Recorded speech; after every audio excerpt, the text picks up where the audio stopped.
नमस्कार। एक और टिप्पणी के साथ मैं अतुल चौरसिया। मैंने एक लेख लिखा है लोकतंत्र के ऊपर, जस का तस आपके सामने पढ़ रहा हूं। लोकतंत्र में नेता का दिल बड़ा होना चाहिए और दिमाग उससे भी बड़ा। बाल बुद्धि नेता न तो देश के लिए ठीक है न जनता के लिए। ऐसे नेता सिर्फ जुमला जीवी बनकर रह जाते हैं। राजनीति में ऐसे दोहरे चरित्र वाले नेताओं का इन दिनों बोलबाला है। नेताओं का दोहरा चरित्र अक्सर अराजकता और निकम्मेपन को पनाह देता है। इसकी आड़ में सरकार तानाशाह बन जाती है और शासन अराजक हो जाता है। ऐसी तानाशाही सरकारों के आसपास भ्रष्ट, दलाल, संवेदनहीन नेताओं का जमावड़ा लग जाता है। इस देश ने पहली बार तानाशाही 1975 में आपातकाल के समय देखी थी। उसे काला दिन कहते हैं, लेकिन उस वक्त जनता ने मोर्चा संभाल लिया और 2 साल के भीतर लोकतंत्र की गाड़ी पटरी पर लौट आई। फिलहाल जनता को जुमलों में भरोसा है, इसलिए नौटंकी प्रधान नेताओं की बनाई है। सियासत में कामयाबी का सबसे बड़ा गुण यही है कि नेता कुछ करें या न करें, लेकिन ढिंढोरा पीटना आना चाहिए। तानाशाही सरकारों के 2 विशिष्ट गुण होते हैं। पहला, सरकार जनता के प्रति बहरी हो जाती है और दूसरा, वो बहुत से लोगों को दुश्मन बना देती है। इन्हें गद्दार और जयचंद जैसे विशेषणों से नवाज दिया जाता है। लोकतंत्र की जगह ठोंक तंत्र ले लेता है। गुंडे मवाली साहिब मसनद बन जाते हैं। इसके बाद जनमत चुनाव के जरिए नहीं बल्कि खरीद फरोख्त के जरिए आता है। विकास की आड़ में विनाश पुरुष का तांडव शुरू हो जाता है। भांति भांति के रूप देखने को मिलते हैं, जैसे कोई गिरगिट रंग बदल रहा हो। जनता को समझ नहीं आता कि उसके साथ विश्वासघात हो रहा है या दादागिरी। शकुनियों की फौज नेता के इर्द गिर्द अपना शिकंजा कस लेती है। घड़ियाली आंसू बहाना ये शकुनी अच्छी तरह से जानते हैं। असत्य इनका सबसे मजबूत हथियार होता है। नतीजा, जनता के हिस्से में अपमान और तिरस्कार आता है। इस तरह से जब अहंकार अपने शीर्ष स्तर पर पहुंच जाता है, तब खून की खेती होती है। अंधी और बहरी सरकारें इस लहलहाती फसल को समय समय पर काटती रहती हैं और जनता अपना कटवाती रहती है। यह लेख मैंने बतौर स्वतंत्र नागरिक और स्वतंत्र पत्रकार लिखा और पढ़ा भी। संविधान से मिले अधिकार मुझे यह लेख सार्वजनिक रूप से कहीं भी पढ़ने की इजाजत देते हैं। लेकिन यही लेख अगर इस देश की संसद भवन में किसी सांसद को पढ़ना हो, तो वह कुछ इस रूप में आपके सामने आएगा। लोकतंत्र में नेता का दिल बड़ा होना चाहिए और दिमाग उससे भी बड़ा। बुद्धि नेता न तो देश के लिए ठीक है न जनता के लिए। ऐसे नेता सिर्फ बनकर रह जाते हैं। राजनीति में ऐसे चरित्र वाले नेताओं का इन दिनों बोलबाला है।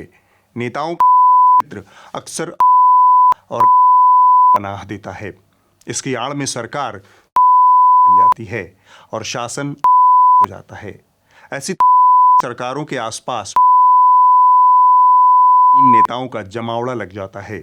इस देश ने पहली बार तानाशाही 1975 में आपातकाल के समय देखी थी। उसे दिन कहते हैं, लेकिन उस वक्त जनता ने मोर्चा संभाल लिया और 2 साल के भीतर लोकतंत्र की गाड़ी पटरी पर लौट आई। फिलहाल जनता को भरोसा है, इसलिए प्रधान नेताओं की बनाई है। सियासत में कामयाबी का सबसे बड़ा गुण यही है कि नेता कुछ करें या न करें, लेकिन आना चाहिए। सरकारों के 2 विशिष्ट गुण होते हैं। पहला, सरकार जनता के प्रति और दूसरा, वो बहुत से लोगों को दुश्मन बना देती है। इन्हें और जैसे विशेषणों से नवाज दिया जाता है। लोकतंत्र की जगह ठोंक तंत्र ले लेता है। साहिब मसनद बन जाते हैं। इसके बाद जनमत चुनाव के जरिए नहीं बल्कि के जरिए आता है।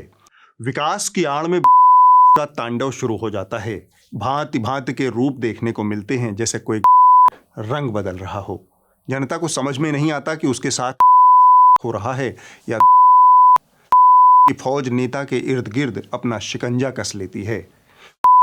बहाना ये अच्छी तरह से जानते हैं। इनका सबसे मजबूत हथियार होता है। नतीजा, जनता के हिस्से में और तिरस्कार आता है। इस तरह से जब अपने शीर्ष स्तर पर पहुंच जाता है, तब खेती होती है। इस लहलहाती फसल को समय समय पर काटती रहती हैं और जनता अपना कटवाती रहती है। यह सब देखकर बस एक ही शब्द ध्यान में आता है। क्या कहते हो चूतिया पन्ने का? ये वाला शब्द अभी बैन नहीं है। कानूनी तौर पर तो मैं नहीं कह सकता, लेकिन तकनीकी तौर पर जिन असंसदीय शब्दों को संसद की कार्रवाई से प्रतिबंधित किया गया है, उनमें योगी जी का यह प्रिय शब्द शामिल नहीं है। बहरहाल, लोकसभा अध्यक्ष ओम बिरला ने स्पष्ट किया है कि इन शब्दों को प्रतिबंधित नहीं किया गया है, बल्कि सिर्फ इतना किया गया है कि जब भी कोई सांसद इन शब्दों का इस्तेमाल करेगा तो उसे एक्सपंज यानी विलोपित कर दिया जाएगा। कि ये शब्द जो बोला गया है, जिस क्रम में बोला गया है, वह संसदीय नहीं है, तो उसको एक्सपंज करते हैं, विलोपित करते हैं। तो घुमा फिराकर बात वही हुई कि भविष्य की पीढ़ियां जब किसी संसदीय कार्यवाही को देखेंगी या पढ़ेंगी तो वह कुछ इस तरह का होगा। विकास की आड़ में का तांडव शुरू हो जाता है। भांति भांति के रूप देखने को मिलते हैं, जैसे कोई रंग बदल रहा हो। जनता को समझ में नहीं आता कि उसके साथ हो रहा है या कि फौज नेता के इर्द गिर्द अपना शिकंजा कस लेती है। बहाना ये अच्छी तरह से जानते हैं। इनका सबसे मजबूत हथियार होता है। नतीजा जनता के हिस्से में और तिरस्कार आता है। इस तरह से जब अपने शीर्ष स्तर पर पहुंच जाता है तब खेती होती है। इस लहलहाती फसल को समय समय पर काटती रहती हैं और जनता अपना कटवाती रहती है। यह सब देखकर बस एक ही शब्द ध्यान में आता है। अब चूंकि हम दुनिया के सबसे बड़े लोकतंत्र हैं और यहाँ लोकतंत्र चहुओं फल फूल रहा है, इसलिए संसद में भले ही कुछ शब्द प्रतिबंधित कर दिए गए हों, पर सार्वजनिक जीवन में सार्वजनिक स्थानों पर ऐसे शब्दों के इस्तेमाल के लिए हमारी दूरदर्शी सरकार ने कई मंच उपलब्ध करवा दिए हैं। पहला और सबसे महत्वपूर्ण मंच हमारे खबरिया चैनल हैं। ये हमारे लोकतंत्र के सबसे बड़े पहरुआ हैं। जब देश की सबसे बड़ी पंचायत में भी अभिव्यक्ति पर पहरे हैं, तब इन चैनलों पर अभिव्यक्ति का वटवृक्ष चहुदिश विस्तार ले रहा है। क्या एंकर, क्या expert. And the day he returns bloody, I'm sorry. ये कोई रणनीति आ रहा है? No my dear friend, मैं तुम्हें भड़वा कहता हूँ, दलाल कहता हूँ, और बताओ। You moron! बूढ़े हो रहे हो? वो अराजक तत्व जो इस देश के कानून को झाट भी नहीं समझते हैं।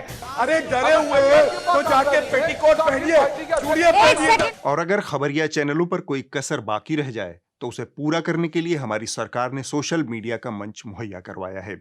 सरकार की कोशिश बस इतनी सी है कि अभिव्यक्ति पर कोई पहरा न लगे। एक बानगी देखिए। चूतिया है क्या हिंदी का? अम्मी बोल रहे हैं वो तो गांव में डालना तुम्हारे। ठीक है ठीक है।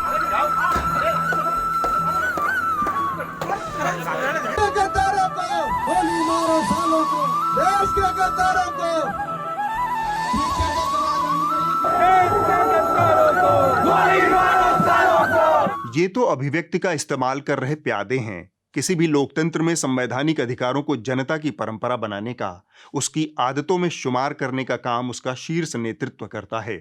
इस मामले में भी भारत और भारत के लोग फख्र कर सकते हैं, क्योंकि देश का मौजूदा शीर्ष नेतृत्व तमाम खतरों को उठाते हुए भी अभिव्यक्ति की सर्वोच्च परंपरा का पालन कर रहा है। शीर्ष नेतृत्व से जुड़े नामी गिरामी संत भी असंत होने का, असंसदीय होने का खतरा उठाते हुए अपना काम किए जा रहे हैं। इन सब का लक्ष्य एक ही है। मौजूदा प्रतिबंध संसद के भीतर लागू होगा, लेकिन संसद परिसर के बाहर तो इस मूलभूत अधिकार का प्रचार और विस्तार किया ही जाना चाहिए। हिंदुस्तान के प्रधानमंत्री देहाती औरत जैसे हैं। ये अपने मौनी बाबा हमारे प्रधानमंत्री दरअसल मर्द होते हुए भी नामर्दी की सा काम कर रहे हैं। संसदीय असंसदीय की बहस जारी रहेगी। फिलहाल टिप्पणी में हम आपके लिए एक विशेष सेगमेंट लेकर आए हैं। इसका नाम है तू तड़ाक। तू तड़ाक। नमस्कार प्यारे देशवासियों, खबर वही जिसमें थोड़ी सी तू और ढेर सारी तड़ाक हो। खबरों की इस बजबजाती सीलन भरी दुनिया में हमारी कोशिश रहेगी कि हर बार आपको गाली गलौज, नफरत, कुकुरझौझों, झोटा नुचौल से लबरेज जानकारियां मुहैया करवाएं। गरजिए कि वही दिखाएं जो असल में चल रहा है। जहां कुछ न चल रहा हो वहां एक गिलास पानी फेंक कर ही काम चलाएं। स्क्रीन पर ही नहीं जैसे लोग बता रहे हैं। ये क्या है? ये क्या कह रहे हैं? ये क्या कर रहे हैं आप? बिल्कुल इसी अंदाज में खबरें आपके पास होंगी। आप समझ ही सकते हैं हमारी चुनौती कितनी बड़ी है और आपकी सोच कितनी छोटी।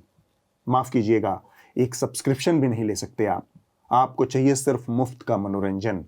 खैर, तू तड़ाक में हर बार हम एक ऐसी हस्ती का साक्षात्कार करेंगे जिसके कारनामों से खुद आप शर्मसार हो जाएंगे, लेकिन हमारे मेहमान की ऐसी कोई मजबूरी नहीं है, क्योंकि शर्मिंदगी में उनका हाथ थोड़ा कमजोर है। तो इस हफ्ते हमारे साथ वो अजीमुशान करकशा, जिनकी आवाज से टेलीविजन का जर्रा जर्रा थरथराता है। साहब, आपकी औकात नहीं है कि आप इस चैनल की दहलीज पर खड़े हो सके। ठीक बात। जी हाँ, मैं बात कर रहा हूं रंजना ओम गपशप की। मोहतरमा कल तक की स्टार एंकरा हैं। तू तड़ाक में आपका स्वागत है रंजना जी। ये हाथों में आप तख्ती लेकर क्यों घूम रही हैं?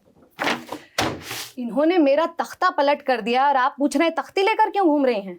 जनाब, मेरे शो का नाम दल्ला बोल है और इन्होंने दल्ला शब्द बैन कर दिया है। कोई बात नहीं, आप यहाँ कुछ भी शब्द इस्तेमाल कर सकती हैं, बस इतना ध्यान रखिएगा कि किसी को गाली ना दें।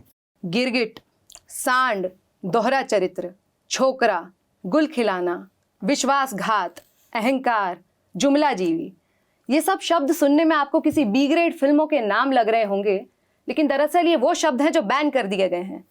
आज पार्लियामेंट में कह रहे हैं कि तड़ीपार बोलना मना है, कल कोर्ट में जज को कहेंगे कि तड़ीपार करना भी मना है।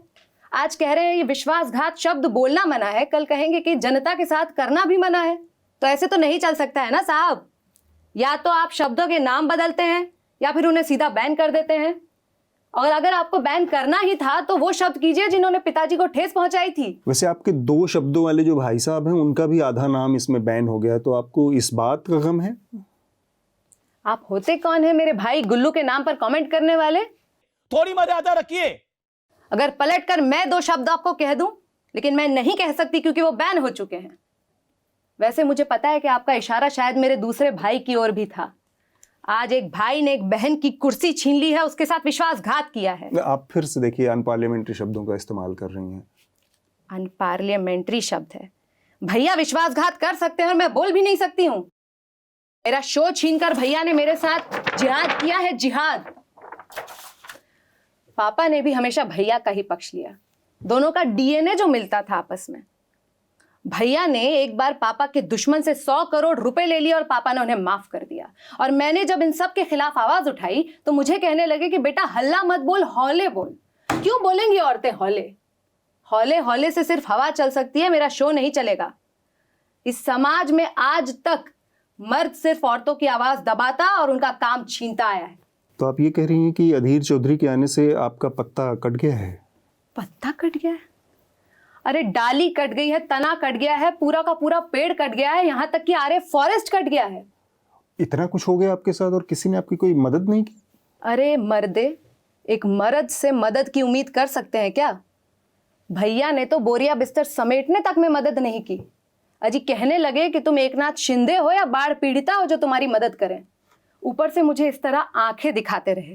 क्या भैया मुझसे ज्यादा टैलेंटेड हैं? टैलेंट? टैलेंट आप में कब से आया?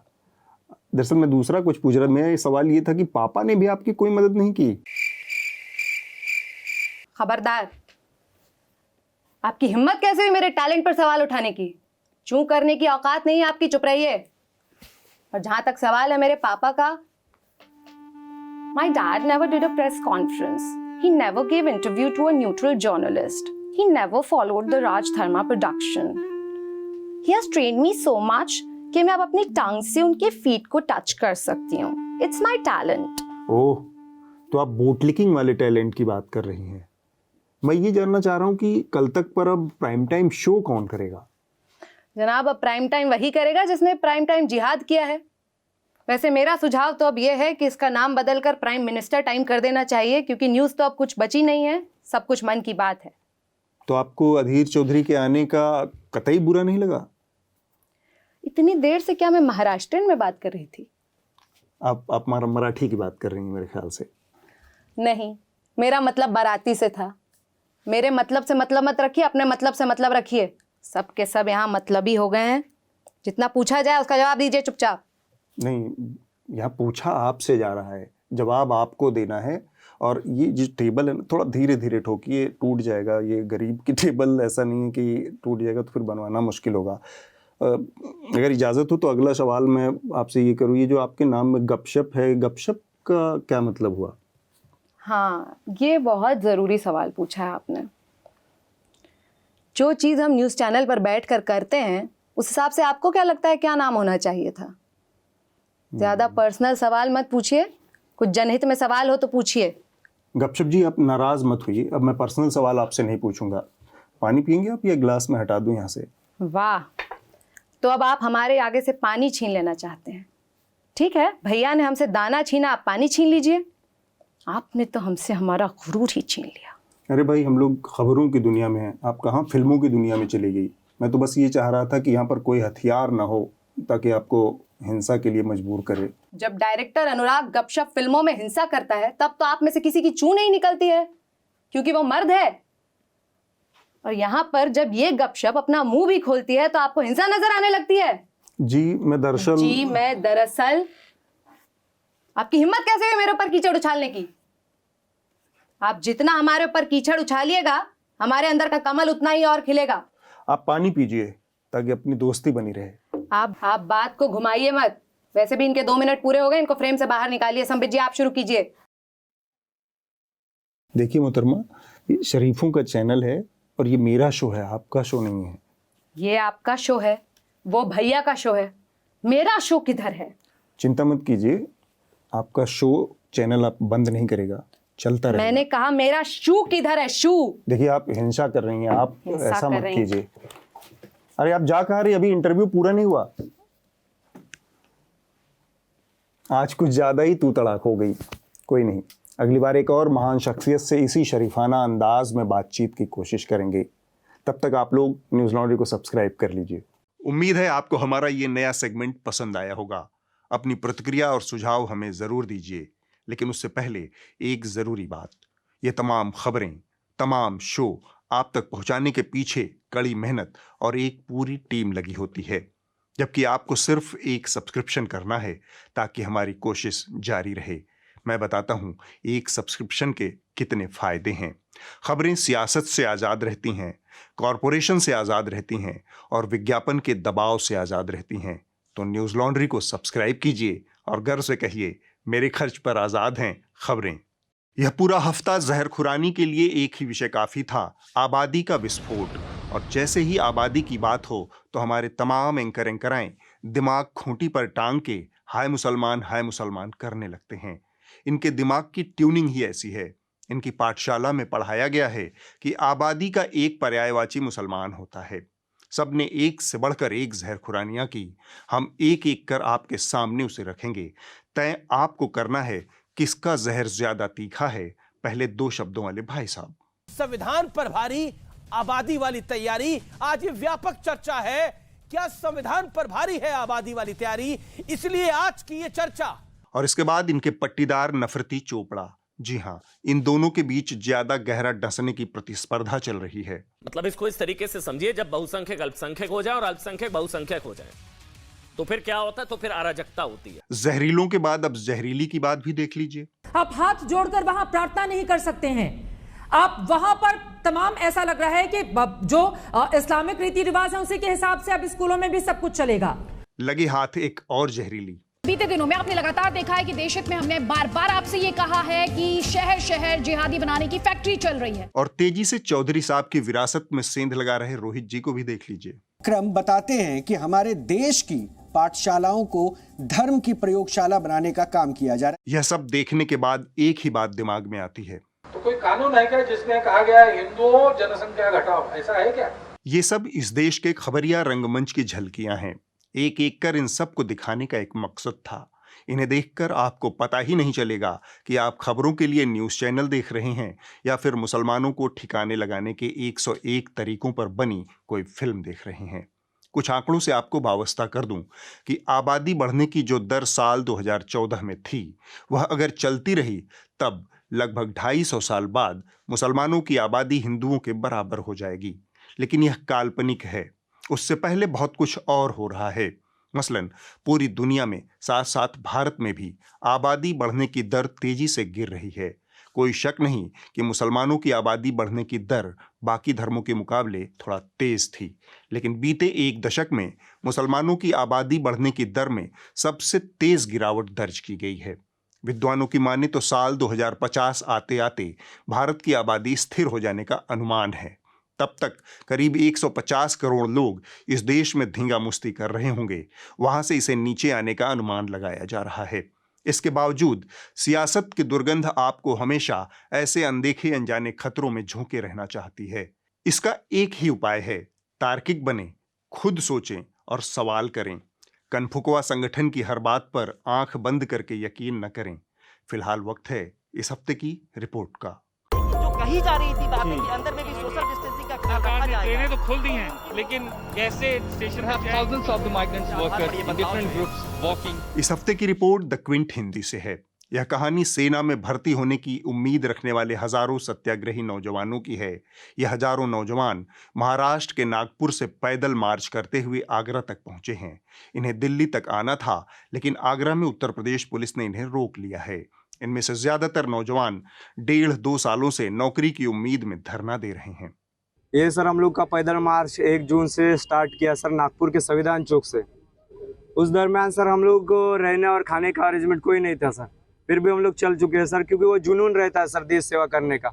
सपने नहीं देखते सर, क्योंकि सपने दिन में खत्म हो जाते हैं सर। हम लोग जुनून है सर, इसी कारण वो जुनून लेके हम लोग आज निकले हैं सर। ये सरकार तो बोलते हैं बेटी पढ़ाओ और बेटी बचाओ, आज हम लोग 44वां दिन तो पार कर चुके हैं, और बहुत सारे तो हमारे साथी ये तो फ्रेंड लोगों ने बीमार भी हो चुके हैं। उन लोगों को हम लोग रेफर करते करते अभी तक लेके आ रहे हैं, और वो भी उन लोगों के अंदर इतना भी जुनून है, वो लोग बोल रहे हैं जब तक वर्दी नहीं मिलेगा तब तक हम लोग इस रास्ते से ये नहीं करेंगे, छोड़ेंगे नहीं। अगले हफ्ते होगी एक और टिप्पणी। नमस्कार।